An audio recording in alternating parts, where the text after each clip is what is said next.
Urgent! Erdoğan is sending troops into Ukraine. The Turkish Ministry of Defense has made an emergency statement. Ankara is crushing the Kremlin. Tankers are simply being dismantled for parts. Turkey has scrapped a key vessel of Russia's shadow fleet. This has left Putin in shock. The oil tap has been shut off. A global bomb has exploded. Watch until the end to learn all about this. Ukraine Today, Rinat Aslanov, and the latest events welcome you. Shock! Ankara is sending its military to Ukraine. Thus, the Turkish Ministry of Defense has announced its readiness to include its troops as part of international forces that will be sent to Ukraine as security guarantors after the end of the war with Russia. At the same time, the ministry emphasized that a ceasefire must first be achieved. After that, the mission's framework should be defined, its mandate clearly outlined, and the contribution of each country determined. The Turkish armed forces are ready to support any initiative that will bring security and stability to our region. The statement came after French President Macron said that French, British, and Turkish military personnel could be included in the peacekeeping contingent. All three countries are members of NATO. London has confirmed its intention to participate in the mission. The UK Ministry of Defence noted that the deployment of troops will take place as soon as peace is achieved. According to them, after a series of visits to Ukraine over the summer, it was determined which military units would be sent there and where the headquarters of the group would be located. And the Chief of Staff of the French Army, Pierre Schill, stated that the French Army is ready to deploy its forces as part of security guarantees for Ukraine as early as 2026. And that's not all. Another blow to the Kremlin from Erdoğan. In Turkey, the tanker Eagle S is being dismantled, one of the so-called Russian shadow fleet vessels that enables oil trading in circumvention of sanctions and is possibly involved in damaging undersea cables. The Eagle S, a vessel 229 meters long, met its end in a Turkish port on the Aegean Sea coast. It is being dismantled by cranes. The front part of the vessel was on shore, while the stern remained afloat. The publication Politika reported that the tanker had been transporting Russian oil subject to sanctions since early 2023. And in 2024, it damaged as many as 5 undersea cables in the Gulf of Finland, after which it was detained by Finnish authorities. According to the publication, ship disposal is also carried out by countries such as Denmark, Norway, and the Netherlands, where strict safety regulations for people and the environment are in place, as well as in Turkey, where ship recycling is also going quite well. But the troubles for Russian ships don't end there. A stab in the back, Erdoğan refused to allow a Russian liner into Istanbul. According to Russian media, more than 600 Russian tourists have been stranded on a cruise liner off the coast of Turkey.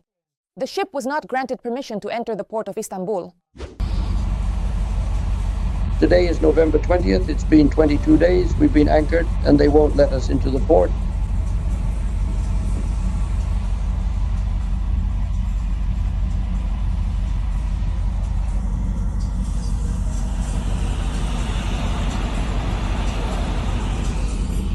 There are more than 600 people on board.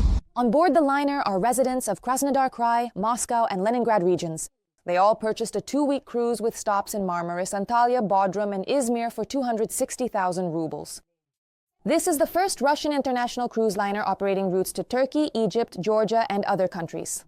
The vessel is designed to accommodate 1,328 passengers. It arrived at Galata port but did not receive permission from the Turkish authorities. The liner was forced to remain at anchor. And this is, in a way, Turkey's response to Russia's own provocative actions. Previously, a similar situation occurred with the Seabridge ferry, which was supposed to become the first cargo passenger ferry between Trabzon and Sochi in 14 years. After arriving in Sochi on November 8th, it was forced to remain in the Black Sea waters for more than 2 days, waiting for the port's decision but never received permission to dock.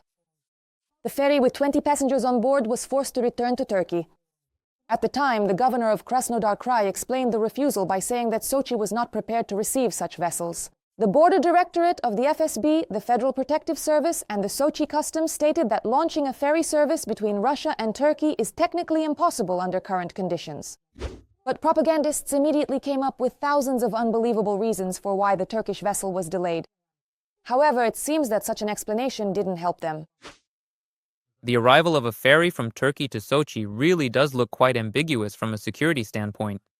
And of course, the issue isn't with the passengers, but with the vehicles that the ship is transporting. Everyone remembers the route by which explosives were brought into Russia, which Ukrainian special services used to carry out the terrorist attack on the Crimean Bridge. Turkey is doing the impossible. Erdoğan Gromitremel openly declares Crimea is Ukraine. But the sensational news doesn't end there. Crimea is turning into the main logistics and energy hub for Kyiv and its allies, completely bypassing Russia and cutting off its lifeline. See all the details. The end of relations between Turkey and Russia. Ankara has confirmed its support for Ukraine's territorial integrity and its readiness to help restore the country after the war. Turkish President Recep Erdoğan said this during a joint briefing with Ukrainian President Volodymyr Zelenskyy. We have once again reaffirmed our commitment to the territorial integrity, sovereignty, and independence of our strategic partner, Ukraine. At the same time, Turkey is always ready to discuss with Russia any proposals that would speed up a ceasefire and pave the way for a just and lasting peace. In response, Volodymyr Zelenskyy emphasizes that Turkey is becoming a key partner not only in matters of security, but also in the restoration of prisoner exchanges, a process Ukraine hopes to restart before the end of the year. Right now, many processes have become more active, and we are trying to ensure that all this activity is directed specifically toward peace, a dignified peace and guaranteed security. If you look at Turkish policy, it has always been focused on its own interests, both in relation to Ukraine and in relation to Russia. That is, after all, Turkey has not refused to trade with the Russian Federation. They do everything that is in their own interest. Of course, right now we are entering Turkey's sphere of interest. They support us. To a certain extent, they do support us.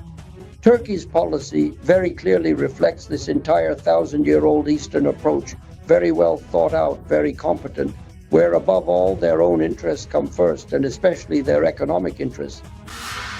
However, there is still a certain tension lingering in the relationship between Russia and Turkey. Russian tourists found themselves stranded on board the cruise liner Astorian Grant off the coast of Turkey. In Istanbul, the vessel was denied permission to enter the port. There were more than 600 people on board, residents of Krasnodar Krai, Moscow and Leningrad Oblast, who had purchased a 2-week cruise costing about $3,000. The liner was scheduled to call at Marmaris, Antalya, Bodrum and Izmir.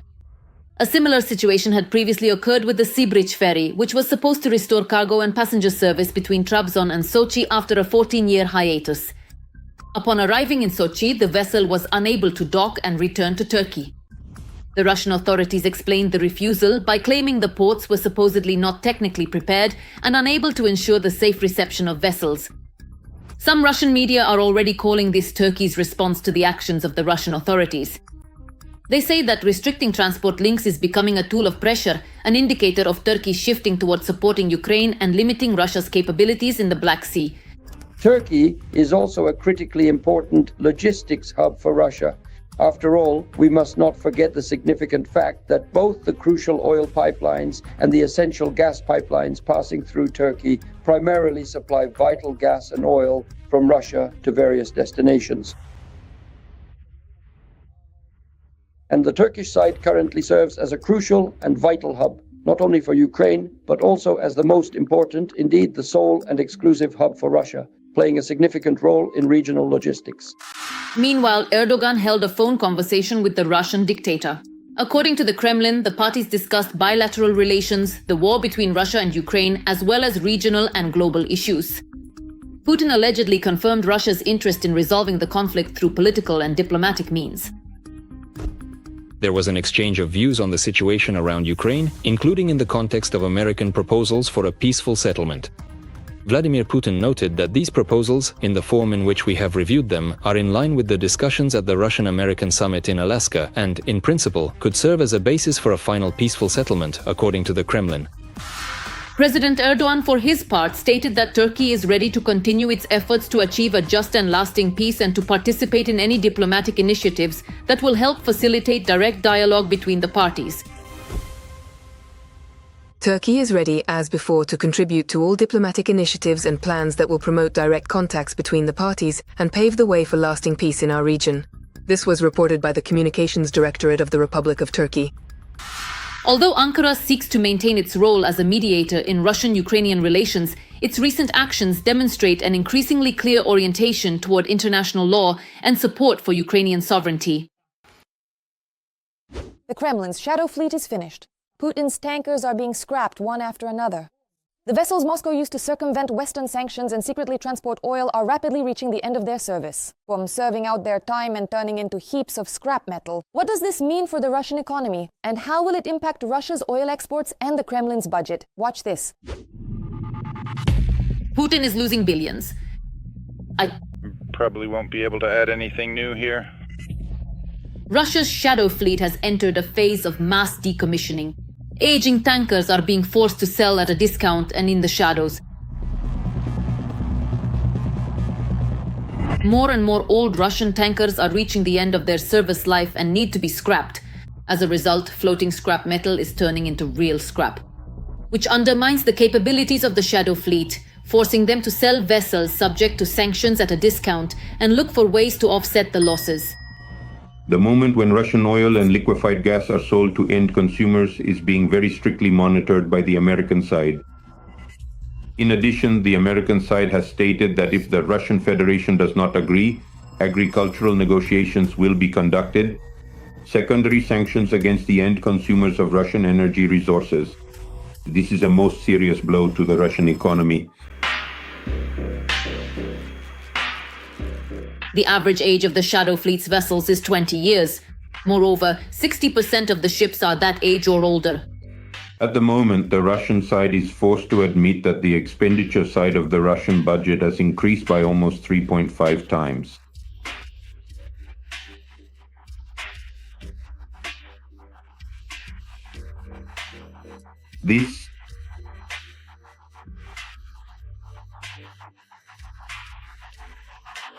This current month of the year, the dismantling of the tanker Eagle S began in a Turkish port. This vessel became known after an incident in the Gulf of Finland. A year ago, the ship damaged several underwater cables with its anchor, and Finnish authorities discovered suspicious equipment on board.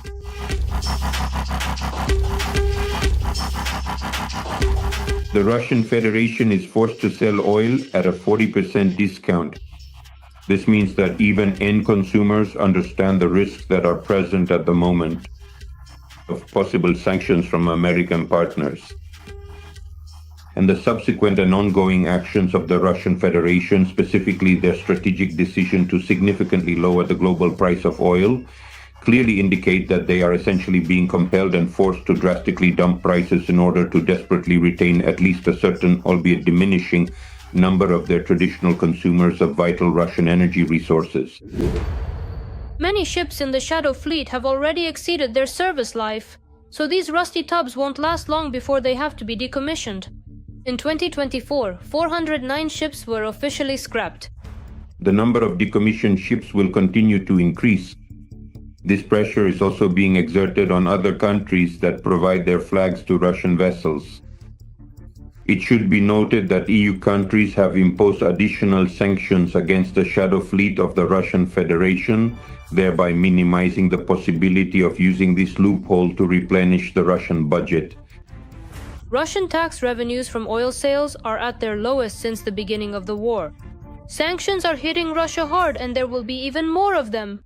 The substantial financial and economic losses stemming from the comprehensive United States sanctions, which have been rigorously implemented and enforced, have already reached a significant and impactful level at this particular point in time. Furthermore, specifically in the month of October, a new round of targeted and extensive sanctions was officially imposed against a total of 65 distinct entities, individuals, or organizations.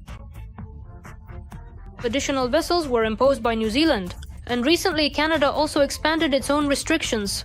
Another 100 ships from the Russian Shadow Fleet were added to the list. Urgent. Xi Jinping is abandoning Putin, China has driven up prices, and the Kremlin is caught in a trap. Shock. Trump's peace plan has been rewritten. Explosion in the US Congress. The White House leader backed down, key points were changed, and this undermined the network. An urgent statement from Zelenskyy. More on all of this coming up, so watch until the end. Welcome to Ukraine Today. I'm Renata Aslanova, bringing you the latest events. Every voice matters. Join our community, support independent journalism, and help us bring you the truth from Ukraine. Become a member of Ukraine Today. Join us now. US President Donald Trump and Chinese President Xi Jinping held a phone conversation. The leaders of the two countries discussed the war in Ukraine.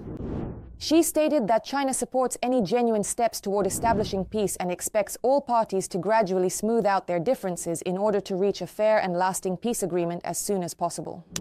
In addition, she told Trump that the return of Taiwan to China is an important part of the post-war international order. Trump in turn stated that Xi Jinping is an excellent leader.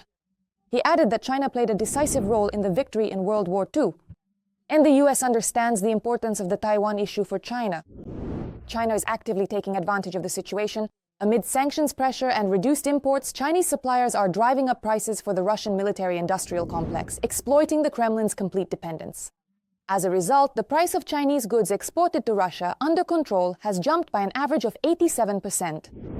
A study comparing data from 2021 and 2024 showed that for other countries, the increase for this same group of goods was only 9%. Journalists note that Moscow has indeed managed to rely on Chinese supplies to circumvent sanctions. But Western officials see an upside in this for themselves. Chinese companies gouging is actually quite a good result. If you significantly increase the price of a particular product by a substantial 80%, you will almost certainly have what consumers can actually afford to buy. According to the authors of the study, sanctions have already seriously limited Russia's technological capabilities by making critically important imports more expensive. In a number of cases, the surge in the cost of supplies from China is explained solely by rising prices, not by an increase in trade volumes. And such pressure from China could play a role in making Putin more accommodating at the negotiating table. Everything is changing at lightning speed. Just last week, everyone was blown away by the leak of Trump's peace plan. A scandal erupted and the media was full of headlines like Trump gives up Ukraine, Crimea, Russia, and Donbass for rent. It was a real political bombshell. Even members of the US Congress were stunned. They heard about the document for the first time, and Trump himself, overwhelmed by a wave of backlash, quickly backtracked and said that this was not the final version of the document. Meanwhile, American senators, including Republican Michael Rounds, openly stated that this scandalous plan was not Trump's creation and not a product of the US administration. Rounds said that Marco Rubio personally assured him that Washington was only a mediator here and not the author of the document's outrageous provisions. A split in the US. The peace plan proposed by Trump has blown apart the Republican Party from within. After the documents were leaked to the press, as reported by the Financial Times, congressmen began to openly oppose the plan one after another, stating that it benefits Russia more than Ukraine. Among those who criticized the plan was in particular Senator Mitch McConnell, who previously led the Republican caucus in the US Senate. The US peace plan is falling apart at the seams. Zelenskyy stated that the Ukrainian delegation has returned from Geneva after negotiations with American and European partners. And now the list of necessary steps to end the war may become workable. As of now, after Geneva, there are fewer points, no longer 28, and much of what is right has been taken into account in this framework. There is still work to be done, and everyone needs to work together. It's very difficult to create the final document, and everything must be done properly. But high-profile statement by National Security Council Secretary Rustam Umerov. The American peace plan update is almost nearing completion. The current draft of the document, although in the final stage of approval, already reflects most of the key Ukrainian priorities. We highly value the constructive cooperation with the United States and their attentive consideration of our comments, which allows us to move forward in the joint process. We expect further progress during the course of today. And then suddenly, out of the blue, the United States really did hear Ukraine. Some points were removed from the US peace plan, which concerns the settlement of the Russian-Ukrainian war, and others were changed. This was reported by Oleksandr Bevs, advisor to the head of the Office of the President of Ukraine. The 28-point plan, in the form in which everyone saw it, no longer exists. Some points were removed, others were changed. Not a single comment from the Ukrainian side was left without a response. According to him, Ukraine and the US discussed every point of the peace plan. The final decisions regarding the most problematic issues will be made by the presidents. It happened. The country started the timer and the countdown to the end of the war began. Shock from Geneva. The peace plan has been rewritten. A tough trap is being prepared, but for whom? All about the secret negotiations and behind-the-scenes agreements coming up next. The peace plan is changing in favor of Ukraine, and apparently the American side is satisfied with everything. Any future agreement must fully respect Ukraine's sovereignty and ensure a lasting and just peace. This is the main thesis after the negotiations between the Ukrainian and American delegations on the peace plan in Geneva. It's too early to make the results of the negotiations on Ukraine public. They are still ongoing. I think today was the most productive day we've had on this issue in a very long time. As Western journalists report, the working version of the American peace plan for Ukraine already differs from what was previously published in the media. The framework document has been significantly revised. I think that certain changes have actually been made there, and most likely these are indeed fundamental changes because firstly, on the one hand, the Americans have never denied, and it's true that, at least publicly, that certain changes can be made to the plan. Secondly, I truly think that the compelling arguments presented by our esteemed delegation were entirely sufficient to effectively convey some basic and fundamental sense of justice related to ultimately ending the ongoing Russian-Ukrainian war. Secretary of the National Security and Defense Council Rustem Umerov stated that the updated version of the American peace plan takes into account most of Ukraine's key demands. Moreover, he claims that the document is already in its final stages. Of course, they are not officially disclosing exactly what has been changed, but even the slightest changes are likely to displease Russia. However, as experts say, that is no longer Ukraine's problem. If they do not agree to a plan that is ultimately coordinated between Ukraine, the United States, and the European Union, then Donald Trump will have to start putting even more pressure on Russia. It's very simple. The so-called plan that was presented, well, it's not really a plan. It's just a list of Russian wishes. That's not how things are done, and probably everyone in the world understands that. The Russians thought maybe it would work, excuse my language. But since it didn't work, it seems they'll have to come to terms with the situation, express some of their wishes, and let them present their arguments. The Kremlin is still speaking about negotiations cautiously. No threats or ultimatums from them. Peskov stated that they are supposedly closely monitoring the situation. But officially, the Russian side was allegedly not informed about the adjustments to the peace plan. We have not received any information so far. Of course, we are closely monitoring the media reports, which have been coming in abundance from Geneva over the past few days, among other places. But officially, we have not received anything yet. At the same time, Peskov added that this week Russia does not plan to hold negotiations with the US delegation regarding Ukraine. This is yet another piece of evidence that Trump's plans to hold negotiations before Thanksgiving on November 27th are falling through. Earlier, The Economist reported that the deadline for Ukraine to sign the American peace plan had been postponed. November 27th is no longer the final deadline. According to journalists, these issues have been removed from the agenda for now, as well as questions about the possible termination of Ukraine's access to American intelligence and weaponry. As of today, it is clear that the process is underway here, and we seem to have some time. And perhaps in the near future, we will see some kind of combined version of this plan and be able to study it in more detail. But this will not happen until the peace plan is discussed by Volodymyr Zelenskyy and Donald Trump.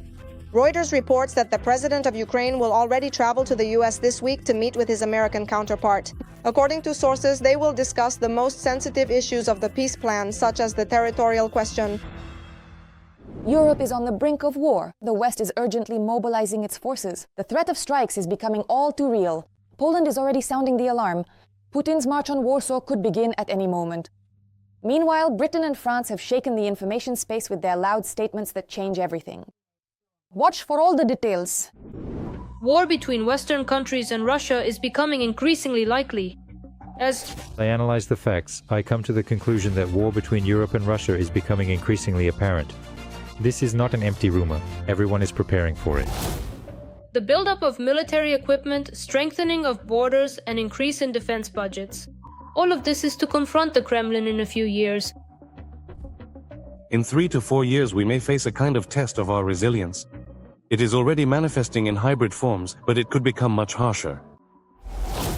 For now, all Russia is capable of is testing the patience of NATO countries. This includes, for example, the so-called accidental incursions of Russian drones into various countries, including Poland.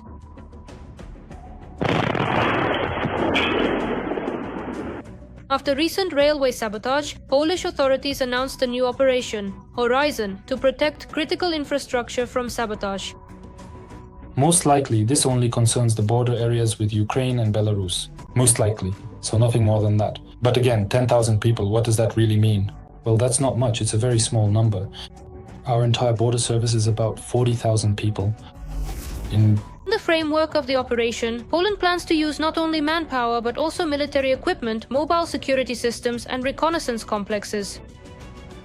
border crossings, additional personnel to guard infrastructure facilities, training in first aid, and tactical medicine. In principle, all of this is relevant. This is something they really should have done about 2 years ago. Only now are they getting around to it.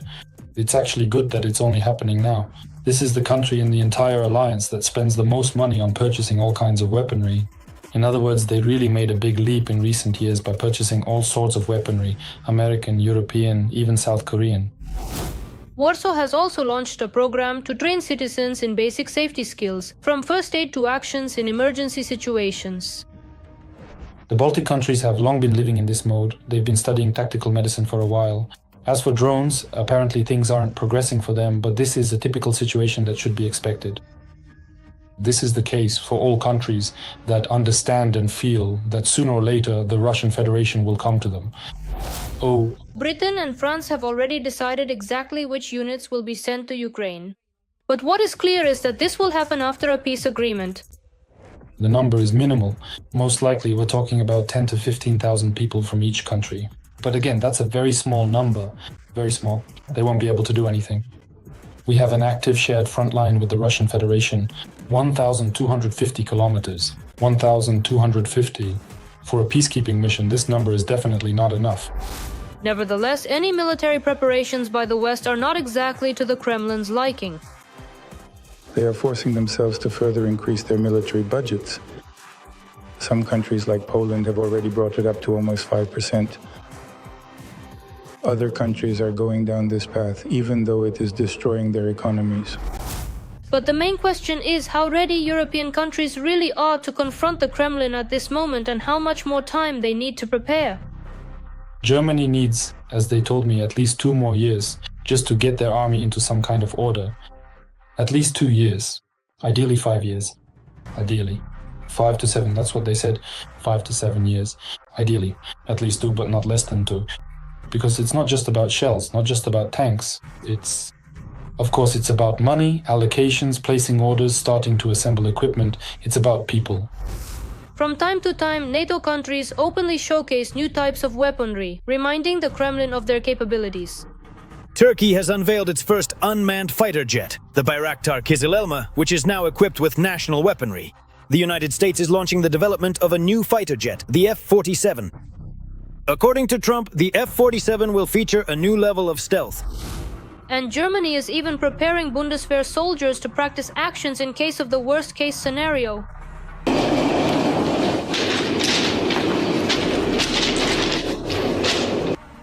Europe is gradually ramping up its preparations and strengthening its defenses. This situation is clearly not in the Kremlin's favor, since at any moment Russia could face an unexpected response. And what do you think about the latest events? Share your opinion in the comments, like the video, and stay up to date with the main news. There's more to come.